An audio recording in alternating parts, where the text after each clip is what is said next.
Okay. Να περάσουμε, να μιλήσουμε για το δίκτυο Λούτσι, για αυτή την πρωτοβουλία των 70 περίπου πόλεων που δεσμεύονται να χειριστούν το φωτισμό ως κύριο μέσο οικολογικής, οικονομικής και τουριστικής ανάπτυξης. So we'll talk now about the network Luci, who's a network who is connecting 70 countries, focusing 70 cities, focusing on how we kind of use light in an ecological approach, with an ecological approach towards touristic and what else? Touristiki? Ecological and financial and cultural. Yeah. Financial, economical and cultural goals towards. Ναι. Αυτά για να υπάρχει μια γενική ιδέα τα ζητήματα που αφορούν έναν δήμο, έναν οικισμό και το φωτισμό. Αλλά εμείς ξεκινήσαμε να μιλάμε στα πλαίσια του master plan και αναφερθήκατε για τη δημιουργία κάποιων τοποθεσιών, ας πούμε, κάποιους θύλακες, κάποιους καλλιτεχνικών εγκαταστάσεων, οι οποίοι θα προσελκύσουν ένα διαφορετικό τουρισμό και θα εμπλουτίσουν την εμπειρία του επισκέπτη. So, apart from the general kind of things that we discussed, what we've discussed during the duration of the master plan kind of is like how we could create new places with a different character that could attract a different audience probably throughout the year and could transform like landscapes even at night in lots of different ways, promoting again nature, the wind, the cultural heritage, etc. Και ο φωτισμός μπορεί να αποτελέσει καλλιτεχνικό μέσο πολύ εξαιρετικό για αυτές τις εφήμερες ή μόνιμες καλλιτεχνικές εγκαταστάσεις.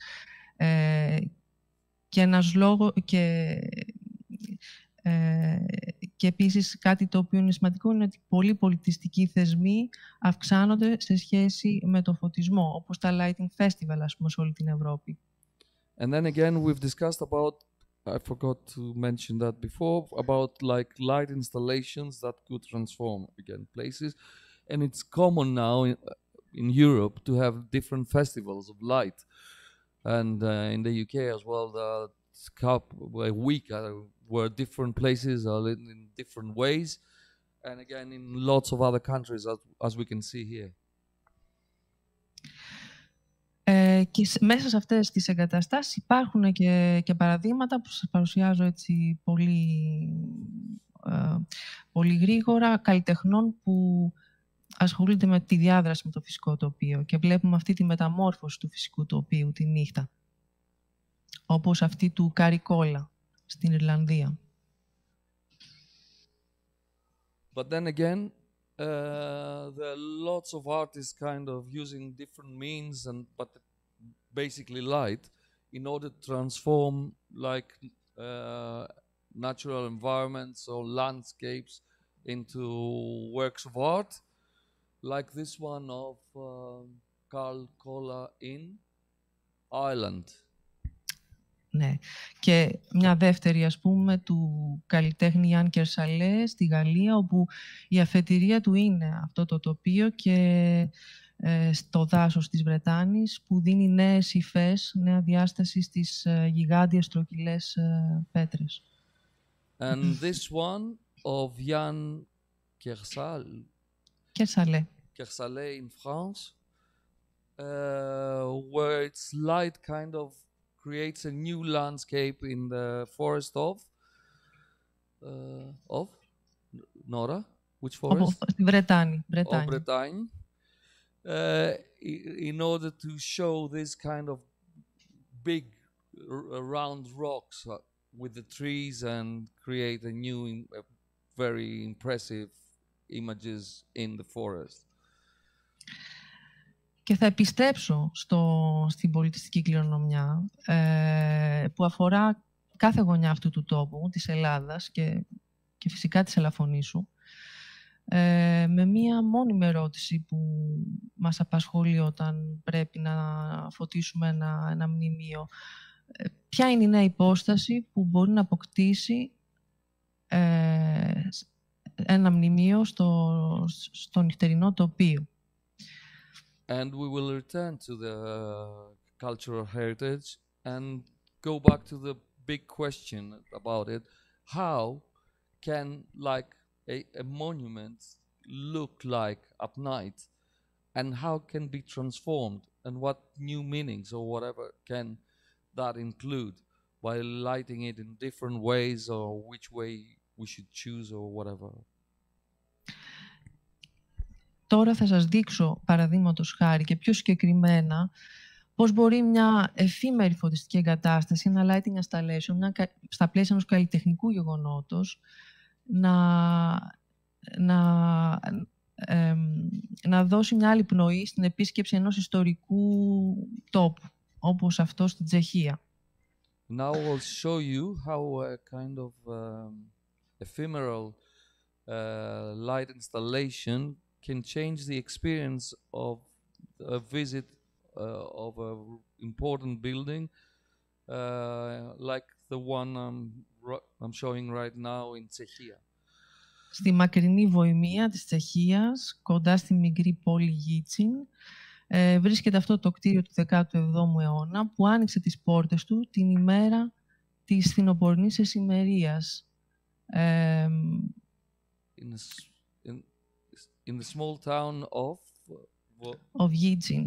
Of Yijin, this building of the 17th century opened its doors during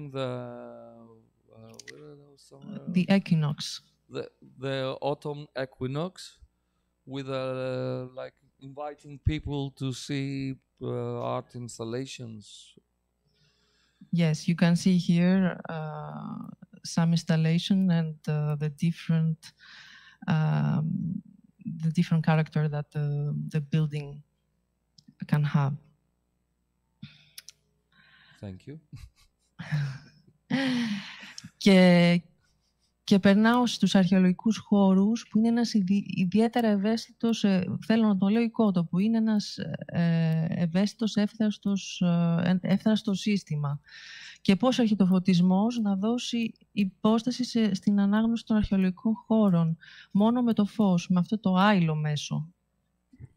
So, let's go to the archaeological sites and see how light can transform them. We insist probably into archaeological sites because we consider them as a sensitive habitat. So Nora is interested in seeing how this can change during the night and how this can transform without losing its content by lighting. Ναι, γιατί το φως είναι καταρχήν ένα άειλο υλικό. Είναι ένα άειλο υλικό. Την ημέρα το φωτιστικό είναι ένα αντικείμενο που βρίσκεται στο χώρο, αλλά δεν βλέπουμε κάτι. Και βλέπουμε το φως παίρνει μορφή ανάλογα με το αντικείμενο και τον όγκο στον οποίο προσπίπτει. So basically, as far as artificial light is concerned, during the day there's nothing there, just because it's immaterial. But then again, by the night, during the night, you can see that light is kind of sculptured by the shape of the installation or the sculpture or whatever it's in it. Sorry? Menhir. Yeah. Okay. Mm-hmm. This is an installation in Karnak. This is an installation in Karnak. Yes. Δεν θα μπορούσα να μην αναφερθώ στο Παυλοπέτρι, τον αρχαιολογικό χώρο τόσο ιδιαίτερο, μοναδικό στην παλαιότητα και σημασία. Και το ζήτημα είναι πώς αυτό το μνημείο, το ξεχασμένο, το βυθισμένο μέσα στο νερό, να μην μείνει βυθισμένο στη μνήμη μας. I couldn't kind of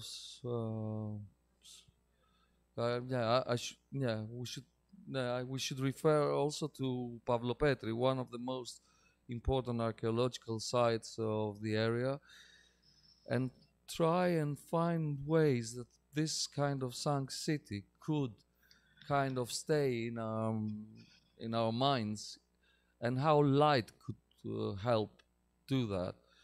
So it's not hidden anymore, and if we could kind of reveal it in different ways. Θα μπορούσε το φως να ξαναχαράξει το ίχνος και να διηγηθεί την ιστορία αυτού του αρχαιολογικού τόπου. Θα μπορούσε μια εγκατάσταση που δεν είναι ορατή την ημέρα να γίνει ένα νυχτερινό ορόσημο και πόλο έλξης των επισκεπτών, έστω και προσωρινά. Could the light kind of reveal the traces of the city, of the sunk city, at night? Could that become a landmark, even an ephemeral landmark, that visitors would like to see when they visit Elafonisos? And would that be something that would be in their minds when they leave the area after their visit? Εγώ θα έλεγα ότι μπορεί, και με αυτή τη φράση ανοίγω πόρτα για συζητήσεις και για περαιτέρω συνδιαλλαγές. I would say this can happen, and I think that might be a prominent kind of element while visiting this area, and that with this kind of thought, we are opening like a wide probably discussion about how this could be made and how ephemeral, or for how long, if it is for all or for a piece of it or whatever. Και αφήνουμε το Παυλοπέτρι και θα ήθελα να περάσουμε στο τελευταίο σκέλος που με αφορά ιδιαίτερα, το φως ως μέσο ψηφιακής τέχνης και την οικολογία. Το τελευταίο καιρό ο φωτισμός συνδέεται και με άλλες μορφές τέχνης όπως η ψηφιακή. Και αυτό γιατί διάφορα είδη δεδομένων μπορούν να πάρουν μορφή μέσω του φωτός. Finally, I will try to indicate like how light, ecology, and art are connected, but then again, how different kind of databases could be transformed, or data can be transformed into light, kind of revealing kind of natural features of different aspects of a landscape. Πολλά στοιχεία της φύσης που είναι μεταβλητά μπορεί να αποτελέσουν αφετηρία για μια φωτιστική εγκατάσταση. Εμένα τα τελευταία χρόνια το φυσικό στοιχείο το οποίο με απασχολεί είναι ο άνεμος. Ο άνεμος το οποίο κατεξοχήν συστατικό στοιχείο του Αιγαίου και των νησιών και της ιστορίας όλων των νησιών του Αιγαίου. Άρχισα να δουλεύω σε μια φωτιστική κατάσταση. Okay. There are lots of the elements like the wind that change all the time in nature that you can be transformed into light. You can see the wind through light. But then again, for the last years, like the wind is something that Nora finds really interesting, and started working on light installation, trying to show like the wind through light. Είναι μια εγκατάσταση που προσπαθεί να απαντήσει στο ερώτημα αν μπορεί μια φωτιστική εγκατάσταση τεχνητή να αποτελέσει μέρος της φύσης με ένα οργανικό τρόπο. Και τα συστατικά του στοιχεία είναι το φως και ο άνεμος. Sorry, I've missed that part, but because we're trying. Do you know how much time do you need? Because we need to kind of make some due to some technical issues over here, we would like to know how much time do you think that approximately 5 minutes, 10 minutes, 1 minute, 20 minutes, 10 minutes. Okay. So could you repeat the last part? Sorry, Nora. Λοιπόν, είναι μια φωτιστική εγκατάσταση που τα συστατικά της στοιχεία είναι το φως και ο άνεμος. So it's a kind of a light installation with like ingredients are like wind and light. Και η ιδέα είναι ένα δίκτυο φώτων, αυτόνομα ενεργειακά, το οποίο να δρά ανάλογα με τις αλλαγές του ανέμου. And the idea is to create a network of lights that would react to the changes of the wind and the strength of the wind. Τα τελευταία χρόνια έχουμε κάνει με μια ομάδα συνεργατών διάφορες μετρήσεις και δοκιμαστικά μοντέλα προσομοίωσης. Παίρνουμε μετρήσεις ανέμων, συλλέγουμε είδη ανέμων από όλη την Ελλάδα και στατιστικά στοιχεία ανέμων από τη Γαλλία, από διάφορα σημεία, προκειμένου να μπορέσουμε να εξελίξουμε αυτή την εγκατάσταση, η οποία ελπίζει να βρει πρόσφορο έδαφος πραγματοποίησης με συνεργασία δήμων και της πολιτείας, γιατί αναφέρεται σε κάτι που έχει να κάνει με τη φύση. So basically, we've chosen the wind because it's like one of the things, of the elements of nature and landscapes, very dominant in the Greek islands and kind of transforms the landscapes. And with a group, with some partners and collaborators, we're trying to do lots of measurements and prototypes, like in progress, to see how to kind of write down all the changes during the year and how can this be transformed into different lighting installations that we will be interested in collaboration with, like mayors or whatever, governors or whatever people of the island could take place in the Aegean or in different other islands. Δεν μπορώ να σας δείξω περισσότερα. Είναι μια δουλειά που είναι in progress, που εξελίσσεται και ουσιαστικά θα οριστικοποιηθεί όταν θα βρει τον τόπο πραγματοποίησης, ας πούμε, το τελικό μέρος, τελική τοποθεσία. Θα κλείσω τελειώνοντας με ένα concept βίντεο. So I cannot tell you more because there are lots of different ways that we are approaching it, and it should take kind of under consideration.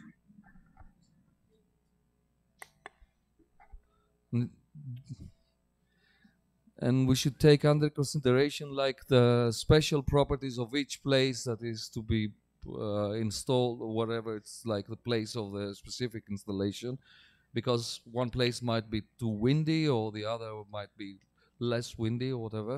So but I think it's a good idea to have a place to start with, that we could kind of find ways to apply such an installation, and from that point on we can make different we could reach different approaches for different places with specific characteristics. And Nora would like to show at the end now, before she leaves us, a video kind of showcasing some of the things that she presented till now.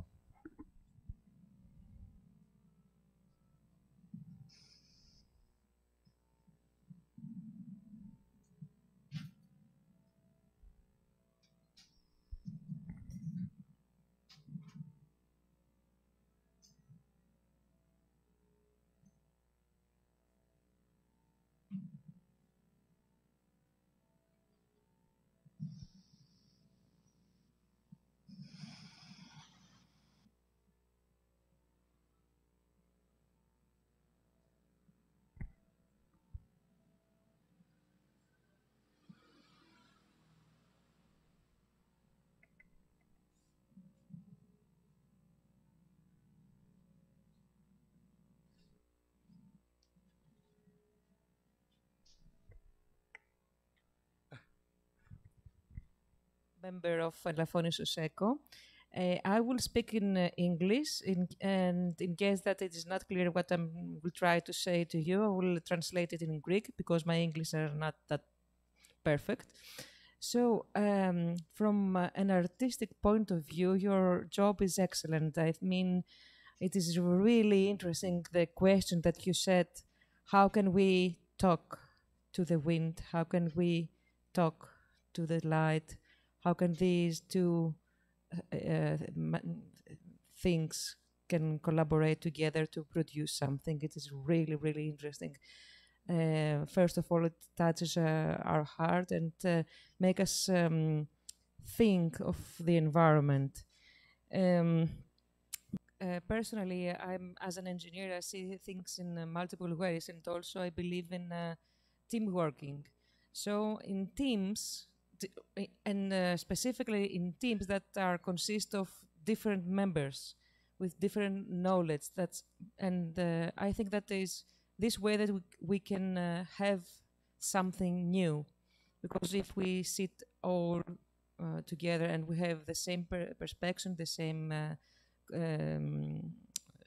qualities, we will proceed to something, let's say, something common. So, in order to make the long term short, the long discussion short, I was thinking that at least here in Elafonisos and in Pavlopetri, they're quite sensitive.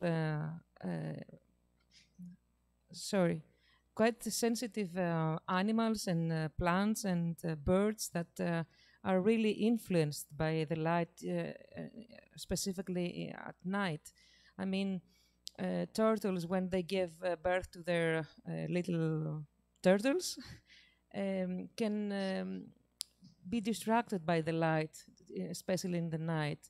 Also, birds that are flying from Africa to Europe can be disturbed by the light during the night too.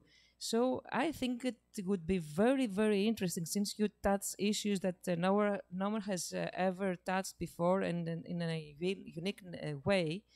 It would be maybe interesting to take into consideration also this issue in order to proceed something new, something unique, something that has also an environmental perspective, some maybe light that can be seen by people and not by animals, or it is stopped in a high that is will not disturb. I'm saying things out as a brainstorming. I mean, these things do not exist, but since I feel that you are really expert on this area, and I think that since you are in a school that has so special people like you around, maybe starting a discussion over this issue could find a solution that could solve other issues, not only for in Elafonisos or in Pavlopetri, but in Athens. I mean, light pollution in Athens is dramatically. We cannot sleep. We do not have night anymore because there are too many lights open 24 hours per day. So do you get what I'm trying to say to you? Yes, teamwork and collaboration, of course. Yes. I would be glad to start a discussion and on real and realistic plans, and you will have my support on all the scientific and technical issues. Even if I'm here today mostly as an artist, but there is a technical part, very serious about light. You're right about there are special wavelengths that they can disturb the birds and the fishes. Not all the type of wavelengths. So yes, when we're doing installation nature, we should take into consideration all these issues and choose the right type of light and the right intensity level. So yes, that shouldn't be that doesn't mean that we should banish light from our life, but now maybe the urgent matter now is to to speak about the dark zones, because the lighting zones, they are too many. So in France, there are lighting designers that they have started to establish a dark map instead of a light map, for instance. So there are a lot of issues. But a lighting installation as the artistic one, it also could be temporary. So the consequences wouldn't be serious. Lena, thanks a lot. I believe that you open our mind to see something differently. And the idea to have something, okay, in Athens it is another issue. But on Pavlopetri now, with Inerit, we are trying to work to have a plan. We could try to integrate the lighting issue and to see what could be feasible. So now you enter in the club, and you will be, the fact of your Greek origin, you could help us surely in the future. Okay, thank you, Stavros. Ok, thanks, Stavros, thanks, Lena. Et donc, on reste en studio. Vous étiez à Paris, vous étiez basé où en France? Je suis à Paris, oui. Ah bon, moi je suis à Paris dans 10 jours. Ok, à la prochaine alors. Avec plaisir. Ok, ciao, ciao, bye bye. Ciao. Bye. Bye.